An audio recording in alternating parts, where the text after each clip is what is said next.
लेकिन किसी से महाराज दशरथ ने नहीं कहा, डायरेक्ट कैकेयी के सामने को भवन में पहुंच गए। जैसे ही महाराज श्री दशरथ पहुंचे तो अंधकार था। कैकेयी जो है पड़ी हुई है को भवन में, आंखें लाल हैं, ओंठ फड़क रहे हैं, केस खुले हुए हैं। दशरथ जी महाराज ने देखा कि कभी मैंने इस कंडीशन में कैकेयी को नहीं देखा, लेकिन आज मैं कैकेयी को किस रूप में देख रहा हूं। थोड़ा पास में गए, आपको वहां अंधकार था कि रोशनी कहां से आई।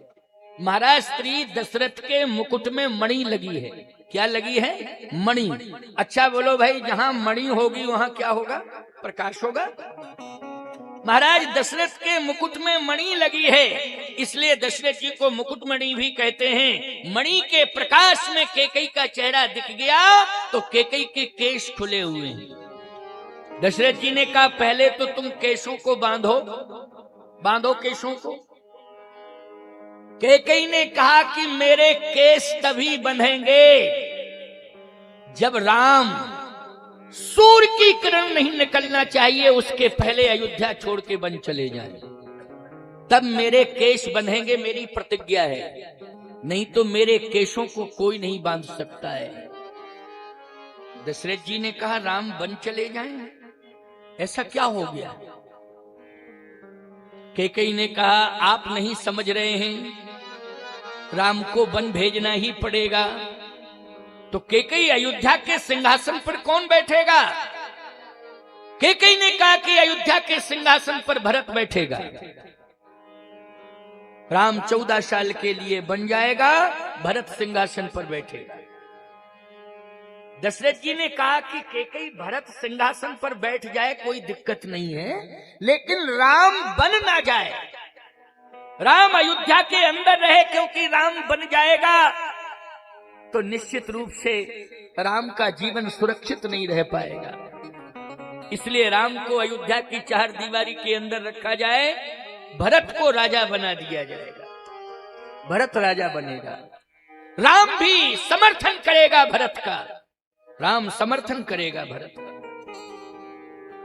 कैकेयी ने कहा, नहीं, तापस बेश विशेष उदासी, तापस वेश विशेष उदासी। 14 वर्ष राम बनवासी, 14 वर्ष राम बनवासी। 14 वर्ष राम बनवासी, 14 वर्ष राम बनवासी। तापस वेश विशेष उदासी, तापस वेश विशेष उदासी। 14 वर्ष राम बनवासी। 14 साल के लिए राम बन जाएगा और तपस्वी के वेश में जाएगा। दशरथ जी ने कहा, राम की रक्षा कौन करेगा? तपस्वी के वेश में यदि राम जाएगा तो उसके हाथ में कमंडल होगा, लेकिन राम की रक्षा कौन करेगा? है कोई राम की रक्षा करने वाला? कैकेयी। कैकेयी ने कहा कि राम को क्या मानते हो आप ये बताओ, केवल पुत्र है राम? राम जो है रघुवंश में मणि बनकर के आया है, मणि, और मणि का अस्तित्व कभी समाप्त नहीं होता है। अगर मणि को समुद्र में फेंक दिया जाए और 1000 साल बाद मणि को निकाला जाए तो बोलो प्रकाश देते हुए निकलेगी कि नहीं निकलेगी? मणि के अस्तित्व को समुद्र का जल भी प्रभावित नहीं कर सकता है। यही तो मणि है। अच्छा, मूसलाधार पानी बरस रहा हो, दीपक बुझ जाएगा, लेकिन मणि पर कोई असर नहीं पड़ेगा। दशरथ जी ने कहा, चलिए राम मणि है, लेकिन मणि को भी तो चुराने वाले चोर तमाम मिल जाएंगे। क्यों भाई? मिल जाएंगे ना, चोर ले जाएंगे, चुरा ले जाएंगे। कैकेयी ने कहा, नहीं नहीं, मणि की रक्षा फणी करता है, कोई शस्त्र नहीं करता है, मणि की रक्षा फणी करता है। इसलिए राम अगर मणि है तो लक्ष्मण फणी है, इसलिए राम रूपी मणि की रक्षा लक्ष्मण रूपी फणी करेगा। बोलो लक्ष्मण क्या है? सर्प है ना, फणी, जो सहस शीस अहिस महीधर लखन सचराचर धनी, शेष, शेष मानी फणी। इसलिए राम की चिंता मत करना, जब तक लक्ष्मण राम के साथ है राम का बाल बांका नहीं हो सकता है। और ईमानदारी के साथ बताओ, जो मणि वाला सर्प होता है वो सोता नहीं है कभी। मणि वाला सर्प विशेषता है, मणि वाला सर्प कभी सोता नहीं है, वो सदा मणि के लिए जागता रहता है। ऐसे ही 14 साल बोलो लक्ष्मण सोए हैं क्या? नहीं, लक्ष्मण सोए नहीं, क्योंकि फणी है। किसकी रक्षा कर रहे हैं? मणि की रक्षा कर रहे हैं। इसलिए 14 साल लक्ष्मण नहीं सोए। तो कैकेयी ने कहा कि सोच क्यों रहे हो आप, राम का बाल बांका नहीं होगा। राम की रक्षा करने के लिए राम मणि है तो लक्ष्मण फणी है। दशरथ जी ने कहा निश्चित हो गया कि लक्ष्मण जो है जाएगा, लेकिन कैकेयी एक बात बता दूं, लक्ष्मण जाएगा तो भरत क्या अयोध्या में रहेगा? जैसे ही भरत आ जाएगा वो भी अयोध्या जाएगा,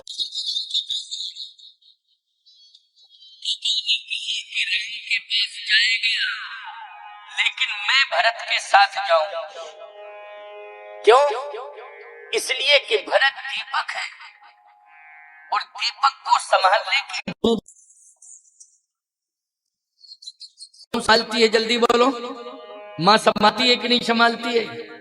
मां संभाली है दीपक को, बुझने नहीं देती है, पूरी निगाह में रखती है दीपक को। कैकेयी ने कहा कि भरत भले जाएगा, लेकिन भरत दीपक है। आपने ही कहा था जानो सदा भरत कुल दीपा, बार बार मुझे कहो महीपा। तो अगर भरत दीपक है तो मैं मां हूं, भरत के साथ जाऊंगी और भरत के अस्तित्व को संभालूंगी। कैकेयी ने कहा कि भरत की चिंता मत करो। दशरथ जी ने कहा इतना कठोर डिसीजन तू ले रही है और मुझे कलंकित कर रही है तो भरत भी तेरा त्याग कर देगा। कैकेयी ने कहा कि भले ही मेरा त्याग कर दे, लेकिन मुझे भरत के अस्तित्व की उतनी चिंता नहीं है, मुझे राम के अस्तित्व की चिंता है। और भरत को मैं वन में नहीं रहने दूंगी, भरत को मैं अयोध्या लाऊंगी।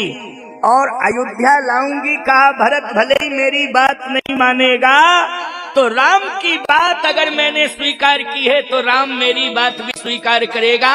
अर्थात भरत को आज्ञा दे करके राम अयोध्या भेज देगा और भरत को आना पड़ेगा। राम अयोध्या भेजेगा आदेश दे करके और भरत को राम की आज्ञा का पालन करना पड़ेगा। अच्छा बोलो भाई, जो कैकेयी कह रही है वही हुआ है कि नहीं हुआ है? जल्दी बोलो। जो जो कैकेयी कहती जा रही है वही होगा, ये सत्य है। क्यों? इसलिए कि राम की इच्छा में अपनी इच्छा मिला रही है। कैकेयी क्या कर रही है? राम की इच्छा में अपनी इच्छा मिला रही है। लेकिन दशरथ जी अपनी इच्छा में राम की इच्छा मिलाना चाहते हैं कि मेरी इच्छा है कि राम राजा बन जाएं और राम मेरी बात मान लें, लेकिन कैकेयी राम की इच्छा में अपनी इच्छा मिला रही है। अच्छा बोलो भाई, राम की इच्छा में हम अपनी इच्छा मिलावें कि अपनी इच्छा में राम की इच्छा? एक संत थे, बहुत अच्छे महात्मा थे, वो हमेशा जो है भजन करते रहते थे। एक बार नदी चढ़ गई, काफी जल आ गया नदी में, महात्मा को उस पार जाना था। तो महात्मा ने सोचा कि कोई नाव चलाने वाला नाविक किसी घाट पर मिले तो उससे कहेंगे भैया मुझे पार कर दे। तो नदी के तट पर महात्मा पहुंचे, थोड़ा आगे बढ़े तो एक घाट दिखाई दिया, वहां एक नाविक था, नाव चलाने वाला नाविक अपनी नाव के पास खड़ा था। महात्मा ने कहा हमको नदी पार करोगे? उसने कहा कि 10-5 लोग और आ जावें तब हम पार करें, अब अकेले आपको कैसे? कहे आ जाएंगे तब कर दोगे? बोले हाँ आ जाएंगे तो कर दूंगा। 4-5 लड़के आ गए, उसने कहा कि अब पार करोगे? साधु ने कहा। उसने कहा आप तो कर ही देंगे, आपको, आप महात्मा हैं, आपसे हमें कुछ नहीं चाहिए, लेकिन 4-5 लोग आ गए हैं, इनके साथ में आप भी बैठ जाना। उन लड़कों ने कहा कि देखो भाई जल्दी पार करो, हमें टाइम से पहुंचना है। उस नाविक ने कहा, केवट ने कहा बैठो, तो नाव में बिठाला, महात्मा बैठ गए। अब नाव जैसे ही आगे बढ़ी तो महात्मा ने खंजरी निकाली और बजाना शुरू कर दिया, भजन गाना शुरू किया। लड़कों ने कहा बंद कर, ये भजन, ये दुनिया का तमाशा, नास्तिक थे वो, बंद कर। साधु ने कहा कि हम बंद तो नहीं करेंगे। कहा बंद नहीं करोगे तो याद रखना अपमान सहोगे। साधु ने कहा कि भजन करने में अपमान मिलता हो तो हम सहने के लिए तैयार हैं, लेकिन हमारी आदत है, हम भजन करते हैं, भजन छोड़ेंगे नहीं। याद रखना, उन लड़कों ने महात्मा का अपमान शुरू किया। जैसे ही अपमान शुरू किया तो याद रखना गंगा जी का जल बढ़ने लगा और गंगा जी की लहरें बढ़ने लगी। वो लहरें नाव के अंदर आने लगी और नाव हिलने लगी। लड़कों ने कहा कहीं ना कहीं इस महात्मा ने कोई जंत्र मंत्र फेंक दिया है जिसके कारण नाव प्रभावित हो रही है। तो तुरंत लड़के कहने लगे, सुनो महात्मा जी, आप जो है यदि हम लोगों को डुबाना चाहते हो तो आप नहीं बचोगे, आप भी डूबोगे। महात्मा ने कहा नहीं नहीं, जो भगवान पर भरोसा करते हैं वो कभी डूबते नहीं हैं, और भगवान का नाम लेकर के जिस नाव में हम चल रहे हैं निश्चित रूप से इस नाव को राम जी ही पार लगाएंगे। कहा कि नाव में तो पानी भर रहा है, लेकिन कोई उपाय ऐसा करो कि ये नाव में पानी आना बंद हो जावे। महात्मा ने कहा देखो सोचता हूं। कमंडल लिया और नदी का पानी जो है नाव में डालने लगे महात्मा, नदी का पानी नाव में। उन लड़कों ने कहा दिमाग खराब है क्या? वैसे भी तो नदी का पानी नाव में आ रहा है और तू कमंडल से और नदी का पानी नाव में डाल रहा, बुद्धि खराब है क्या? महात्मा ने कहा बुद्धि खराब नहीं है, भगवान की इच्छा में हम अपनी इच्छा मिला रहे हैं। भगवान की इच्छा है कि नदी का पानी नाव में आवे, तो हम भी चाह रहे हैं, ठाकुर जी की यही इच्छा है, हम भी सहयोग कर दें थोड़ा सा, क्योंकि ठाकुर जी की इच्छा है तो उसी में हमारी भी इच्छा है। उन लड़कों ने जब गाली बकना शुरू किया तो याद रखना आकाशवाणी हुई, महात्मा चिंता मत कर, बहुत हो गया अभिमान, अब मैं नाव को पलट रहा हूं, तुझे बचा लूंगा लेकिन नाव को पलट दूंगा। महात्मा ने कहा कि प्रभु नाव को मत पलटो, इन नालायकों की बुद्धि को पलट दो। अगर इनकी बुद्धि पलट जाएगी तो नाव भी सुरक्षित रहेगी, ये भी सुरक्षित रहेंगे। हे प्रभु नाव को नहीं पलटना है, इनकी बुद्धि को पलटना है। सीधी सी बात यह है कि हमेशा भगवान की इच्छा में अपनी इच्छा मिलाओ, अपनी इच्छा में भगवान की इच्छा नहीं। तो आज दशरथ जी अपनी इच्छा में राम की इच्छा को जोड़ना चाहते हैं, वो कैकेयी राम की इच्छा में अपनी इच्छा जोड़ना चाहती, इतना डिफरेंस है। चलिए, कैकेयी ने कहा नहीं, राम को वन तो भेजना पड़ेगा। बड़ा अच्छा भाव है, इस भाव को सुनते जाओ, आनंद आएगा। 7 बजे तक तो सभा चलेगी चलेगी, 7 बजे के बाद आरती होगी। कैकेयी ने कहा कि कुछ भी हो जाए। दशरथ जी ने कहा अच्छा राम यदि बन नहीं जाता है तो? कैकेयी ने कहा होत प्रात मुनि वेश धर, होत प्रात मुनि वेश धर, जो न राम बन जाहि, तो मोर मरण राउर यजस, नृप समझिए मनमा। यदि राम सूर्य की किरण निकलने पर बन नहीं जाते हैं तो मैं प्राण त्याग दूंगी। दशरथ जी ने कहा अच्छा इतनी बड़ी प्रतिज्ञा कि तू प्राण त्याग देगी? कैकेयी ने कहा मैं मर जाऊंगी मर जाऊंगी मर जाऊंगी। दशरथ जी ने कहा राम यदि अयोध्या छोड़ के चला गया तो मैं मर जाऊंगा मैं मर जाऊंगा मैं मर जाऊंगा।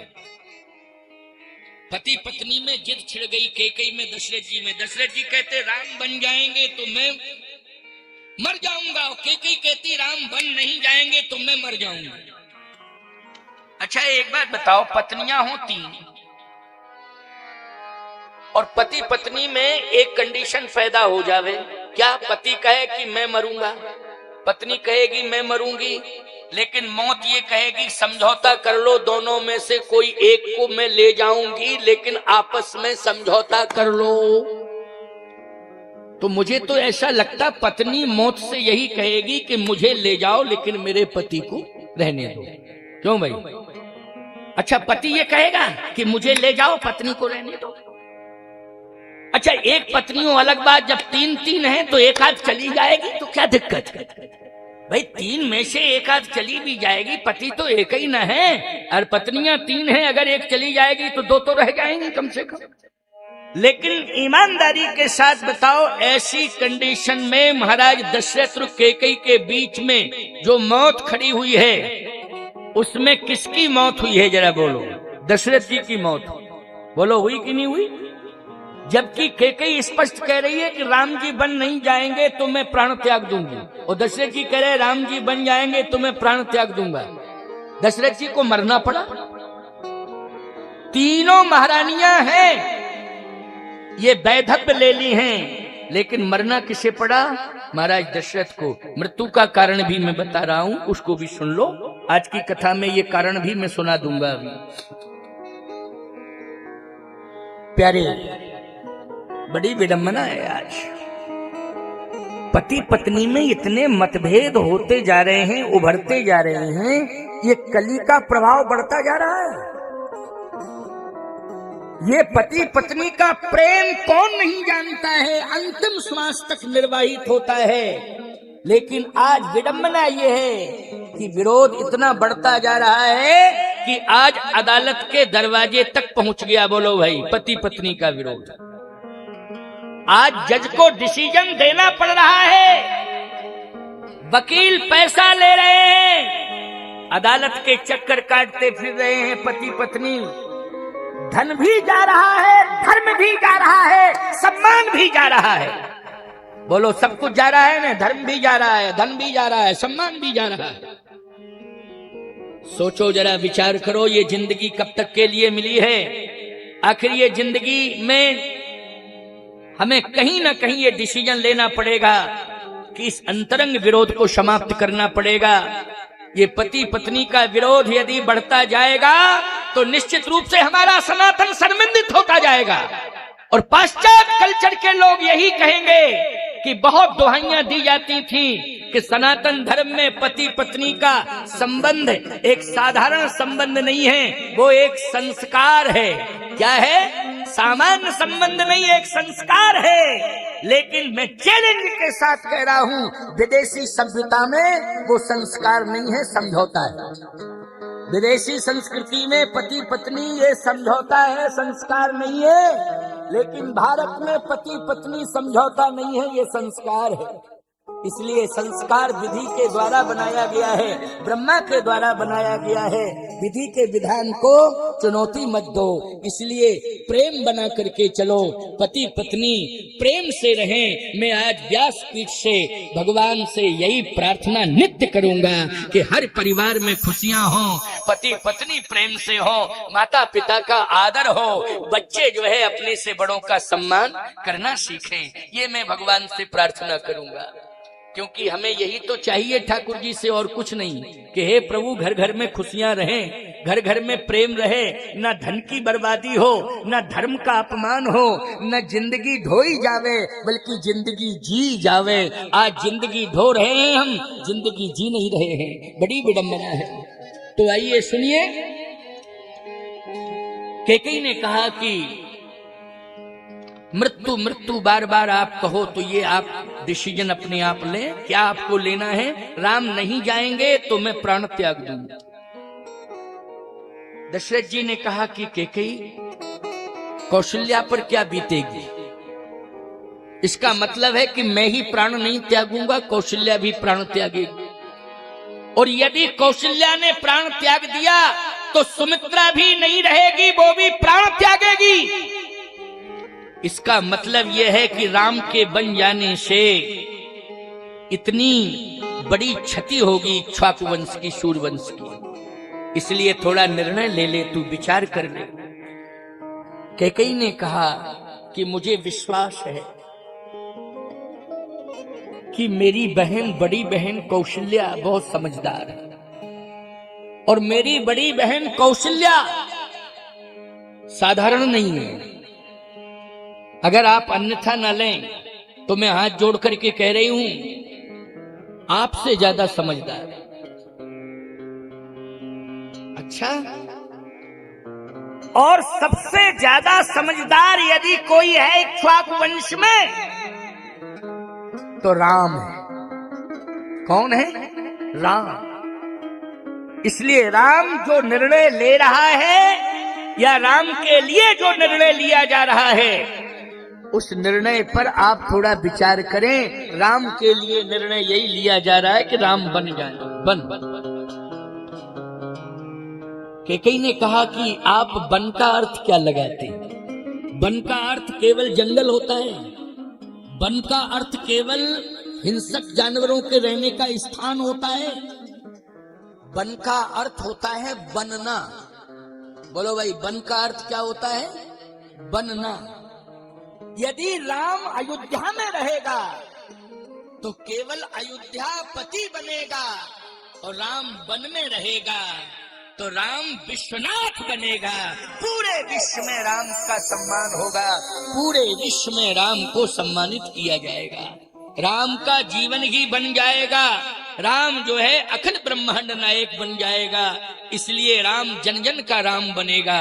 इसलिए राम को अयोध्या में रोकने की आवश्यकता नहीं है। आप मेरी बात को फिर सुन लीजिए। राम बन नहीं जाएगा तो मैं प्राण त्याग दूंगा। दशरथ जी मूर्छित हो गए। प्रातःकाल हुआ।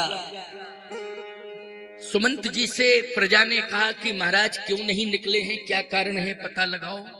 सुमंत जी ने जाकर के पता लगाया तो कोप भवन में मूर्छित पड़े थे। सुमंत जी ने जैसे प्रणाम किया तो दशरथ जी ने कहा कि राम कहाँ है, राम को बुलाओ।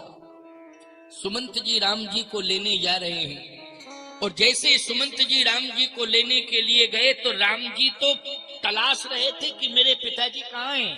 प्रातःकाल उठ के रघुनाथा मात पिता गुरु नावई माथा, सुबह जग के प्रणाम करते थे। प्रातःकाल ब्रह्म वेला आ गई, लेकिन राम जी ने कहा पिताजी दिखाई नहीं दे रहे। कल्पना कौन करे कि कोप भवन में, लेकिन सुमंत जी ने कहा कि महाराज तो कोप भवन में है। राम जी ने कहा मुझे ले चलो। और सुमंत जी जब राम जी को लेकर के आए तो दशरथ जी तो मूर्छित हैं, लेकिन कैकेयी अम्मा को, चक्रवर्ती महाराज दशरथ को, दोनों को जब राम जी ने प्रणाम किया तो भगवान राम ने कैकेयी अम्मा से पूछा कि मैया पिताजी इतने दुखी क्यों है, कारण बता दो, कारण बताओ। मोहि कहु मात तात दुख कारण, मोहि कहु मात तात दुख कारण। मोहि कहु मात तात दुख कारण, मोहि कहु मात तात दुख कारण। करिए जतन जहीं होए निवारण, करिए जतन यही होए निवारण। करिए जतन जहीं होए निवारण। करिए जतन यही होए निवारण।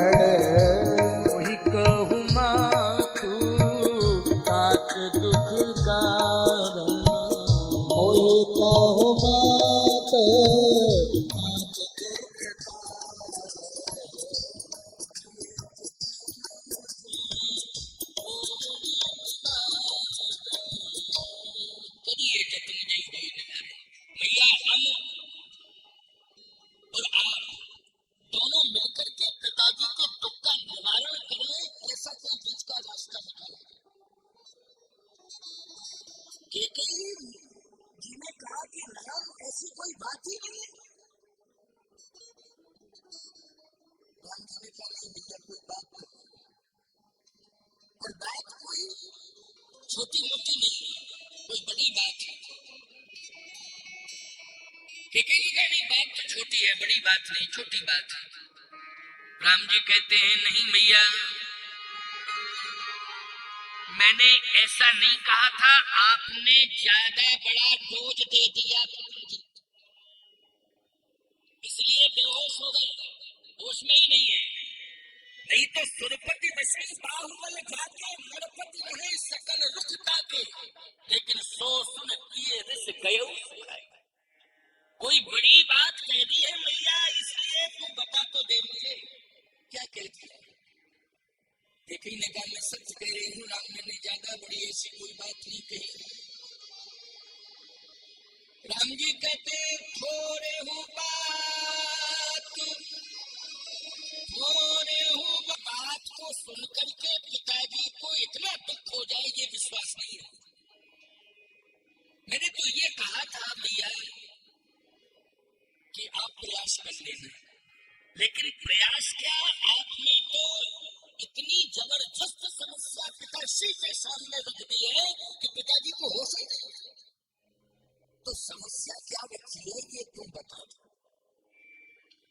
लेकिन ने कहा कि राम, मैंने इतना ही कहा कि भरत को राजा बनाओ और राम को वन भेजो, और नहीं सुन रहे थे तो मैंने ये कह दिया कि अगर राम बन नहीं जाते तो मैं प्राण त्याग दूंगा। इतनी बात सुनते ही बेहोश हो गए। मैं क्या करूंगा? भगवान राम ने कहा मैं पिताजी को समझाता हूं। प्रभु राम ने जैसे ही भुजाएं पकड़ी अपने पिता से, तो बोलो भाई राम जी जिस पर हाथ रख दें उसमें शक्ति आ जाएगी कि नहीं आ जाएगी? जो चेतन को जड़ करे जड़े करे चैतन्य।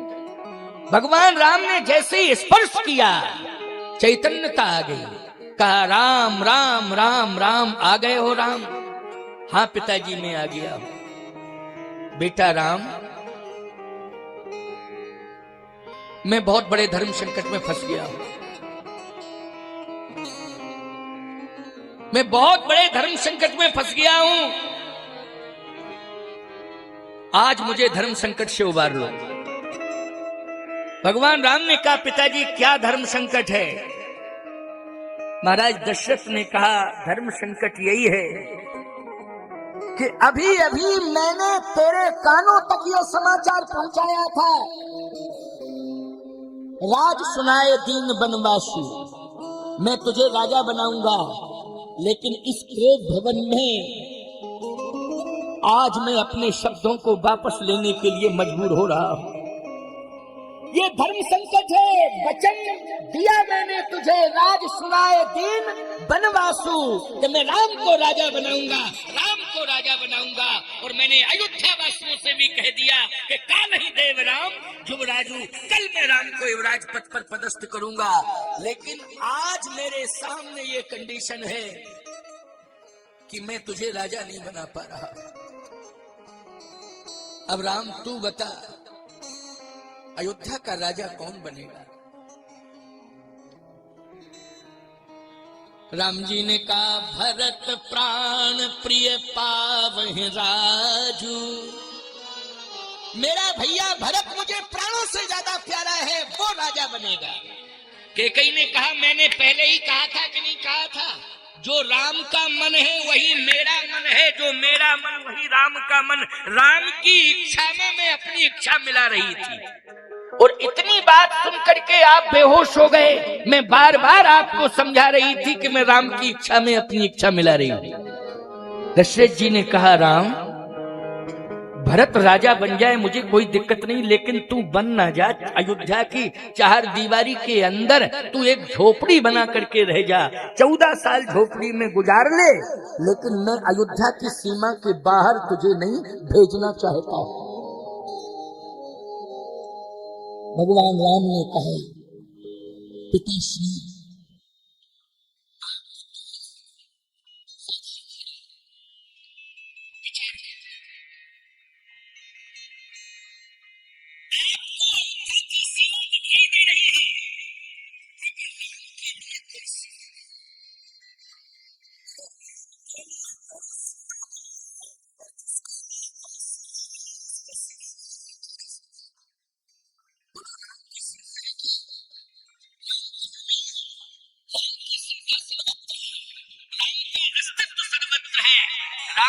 अगर सीमे के अंदर रखा जाएगा, राम को सीमा के अंदर रखा जाएगा, चार दीवारी के अंदर रखा जाएगा, तो निश्चित रूप से राम के अस्तित्व पर प्रश्न चिन्ह लग जाएगा। इसलिए पिताश्री ये सीमा वाली बात छोड़ो, आप तो एक बार मुझे बन जाने के लिए कह दो और मैं 14 साल की अवधि के अंतर्गत अवध में आ जाऊंगा, ये मैं आपको वचन दे रहा हूं। दशरथ जी ने कहा, राम मैं कैसे कह दूं, बस सिर हिलाते हिलाते फिर बेहोश हो गए। भगवान राम ने प्रणाम किया, कहा मैया पिताजी को संभालना, मैं जा रहा हूं। कैकेयी ने राम के सिर पर हाथ रखा है, सुनते जाओ जरा। अच्छा बोलो, किसकी रक्षा के लिए राम के सिर पर हाथ रखा है? धर्म की रक्षा के लिए, सत्य की रक्षा के लिए राम के सिर पर हाथ रखा है। पति बेहोश पड़ा हुआ है, लेकिन पति भले ही चला जाए लेकिन धर्म नहीं जाना चाहिए, धर्म नहीं जाना चाहिए। पति भले ही चला जाए। देश का सैनिक क्या कहता है? ये जीवन चला जाए लेकिन देश का अस्तित्व न जाने पावे। बोलो भाई, ये देश का सैनिक क्या कहता है कि ये शरीर चला जाए लेकिन जब तक जिंदा रहूंगा देश का अस्तित्व समाप्त नहीं होने दूंगा। तमन्ना है बस यही दिल में, साधना शेष रहना चाहिए। हम रहे या ना रहे, मेरा देश रहना चाहिए। देश महत्वपूर्ण है, ये जीवन उतना महत्वपूर्ण नहीं है। हमारा जीवन चला जाए लेकिन देश का अस्तित्व नहीं जाना चाहिए। इसलिए सैनिक पीछे नहीं हटता है, दुश्मन की गोली खाने के लिए तैयार हो जाता है, लेकिन जब तक जिंदा है वो कहता है कि देश की सीमा के अंदर नहीं घुसने देंगे तुमको। याद रखना, कैकेयी यही तो कह रही है। क्या कोई पत्नी ये कहेगी अपने पति से कि दुश्मन की गोली आए तो पीछे हट जाना और नौकरी छोड़ के घर चले आना? मैं तो नहीं मानता हूं। वो भगवान से प्रार्थना करती रहेगी कि मेरे सिंदूर की रक्षा करना, लेकिन पति से ये नहीं कहेगी कि तुम पीछे हट जाना, तुम घर आ जाना, नौकरी छोड़ देना। नहीं नहीं नहीं, नहीं। धन्य है देवियों, तुम्हारा बहुत बड़ा योगदान है। अगर किसी माँ का बेटा देश की रक्षा में लगा है, किसी पत्नी का पति देश की रक्षा में लगा है, मैं उस कुल की कुलवती नारी को, उस घर की माँ को अपने संपूर्ण जीवन का भजन समर्पित करता हूं कि तुम अपने बच्चों को देश की सेवा में भेज रही हो। हमारा भजन, संतों का भजन तुम्हारे परिवार को सुरक्षित रखेगा, तुम्हारे जीवन को, तुम्हारे बच्चों के जीवन को सुरक्षित रखेगा। संसार से एक दिन सबको जाना पड़ता है। आया है सो जाएगा राजा रंक फकीर। फकीर भी जाता है, राजा भी जाता है, गरीब भी जाता है, मजदूर भी जाता है। जाना पड़ता है कि नहीं जाना पड़ता है? लेकिन कर्तव्य का पालन करके जाना चाहिए, कर्तव्य का पालन करके जाना चाहिए। कर्तव्य से कभी विमुख नहीं होना चाहिए, कर्तव्य से कभी पीछे नहीं हटना चाहिए। इसलिए कर्तव्य बोध की शिक्षा आज मैं व्यासपीठ से आपको दे रहा हूं। भगवान राम ने कहा कि मेरा कर्तव्य है सकल मुनन के आश्रमन जाए जाए सुख दीन। हे मैया, पिताजी को समझाना, पिताजी को संभालना। पिताजी भावुक हो गए हैं, इसलिए भावुकता में संतुलन बिगड़ गया है, लेकिन मेरी हाथ जोड़ करके प्रार्थना है आप संभालना। और प्रणाम किया भगवान राम ने माता पिता को भवन में। कैकेयी ने राम के सिर पर हाथ रख दिया, हाथ रख दिया राम के सिर पर। जाओ राम, आशीर्वाद है, ये दुआ है।